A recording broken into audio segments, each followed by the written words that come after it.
वशीकरण के टोटके किस तरह किए जाते हैं? वशीकरण के टोटके से क्या होता है? किसी भी तरह का टोटका फांद जाने से क्या होगा?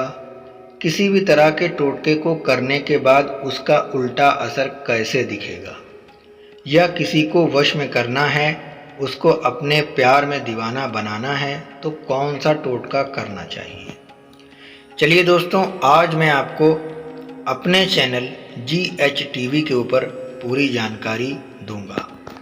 नमस्कार मेरे प्यारे भक्तों, आप देख रहे हैं GH TV। वशीकरण टोटके और उसके नुकसान, फ़ायदे, कैसे, क्या, कब करने चाहिए, ये हम आपको पूरी जानकारी देंगे।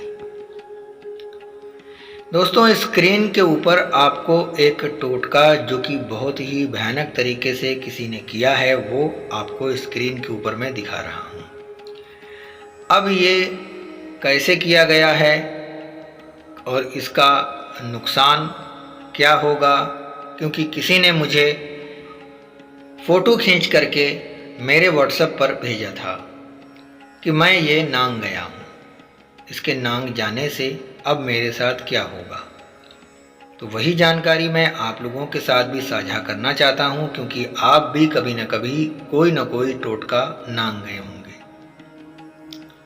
और साथ में आप लोगों को वशीकरण करने के लिए भी मैं एक अलग से टोटका बताऊंगा। दोस्तों, अगर आपके पैरों के नीचे कोई भी इस तरीके से उतारा किया हुआ किसी ने उतार करके फेंका है और आपका पैर गलती से उसके ऊपर पड़ गया है, या जानबूझ के आपने उसके ऊपर पैर रख दिया है, या आप कहीं जा रहे हैं किसी ने आपके ऊपर फेंक दिया है, इस चीज़ से बचने के लिए हम आपको एक छोटी सी जानकारी देंगे। पहली बात तो आपको डरना नहीं है। अगर किसी ने उतारा करके चौराहे पर डाल दिया, या आपकी गली में, या आपके दरवाजे पर भी डाल दिया है और आप उसे नांग गए हैं, तो पहली बात, उससे डरना नहीं है। दूसरी बात, इससे बचना कैसे है, तो आपको सिर्फ 9 कदम चलने हैं। ध्यान रखिएगा, आप जितनी जल्दी जहाँ पर भी चलते हों वैसा ही आपको 9 कदम चलना है। फिर से एक बार समझा रहा हूँ, आपको 9 कदम चलना है।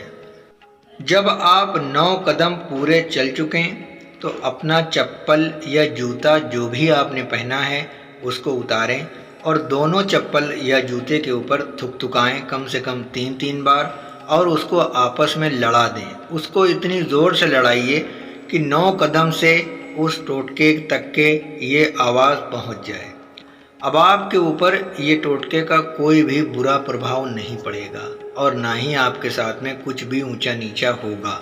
और टोक लगा दीजिए, कम से कम अपने पूरे घर में इस बात को कह दीजिए कि हमने एक टोटका किसी ने किया था जो हमारा पैर पड़ गया है और हमने उसको काट कर दी है।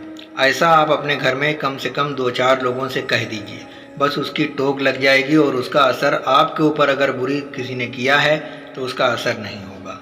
अब हम बात करेंगे दोस्तों कि अगर किसी ने आपके नाम के साथ में ये टोटका किया है तो अब क्या होगा। तो इसमें आपको नुकसान हो सकता है दोस्तों। अगर उसने आपके नाम के ऊपर ये टोटका किया है, आपके लिए खास करके ये टोटका किया है और आपके दरवाजे पे ये टोटका वो रख के चला गया है, तो आपको इसका नुकसान होगा। हमारे नंबर पर संपर्क कीजिएगा, हम आपको एक मंत्र बताएंगे। उस मंत्र से आपको डेली अपने ऊपर छिड़काव करना है और डेली नहाते समय, स्नान करते समय पानी पर फूंक करके नहा लेना है। 3 दिन करेंगे, जन्म भर के लिए कोई भी टोटका होगा उतर जाएगा, भूत प्रेत लाभ होगा, ये सारी चीज़ें दूर चली जाएंगी। अब हम बात करते हैं कि वशीकरण करना चाहते हैं और इसी तरीके का कोई टोटका करना चाहते हैं, तो हम आपको बताना चाहते हैं। इस तरीके से बताएंगे दोस्तों, तो आपके स्क्रीन के ऊपर देख लीजिए, इतनी सारी सामग्री होती हैं। आपको ये सारी सामग्री और भी जो खास चीज़ें होती हैं वो हम लिख के देंगे आपको। यही हमारा व्हाट्सएप नंबर है, ले लीजिए। और किसी भी स्त्री के ऊपर अगर आप ये वशीकरण करना चाहते हैं, जायज़ नाजायज़ नहीं, किसी का मतलब ये कि आप अपनी पत्नी से अगर नाखुश हैं, अपनी पत्नी को वश में करना चाहते हैं, तो आप मुझसे संपर्क कीजिएगा। हर प्रकार के तंत्र मंत्र, टोने टोटके और वशीकरण करने की जानकारी दी जाएगी और करके भी दिखाया जाएगा और आपको वशीकरण की सामग्री भी दी जाएगी। तो मिलते हैं किसी दूसरे वीडियो में। सब्सक्राइब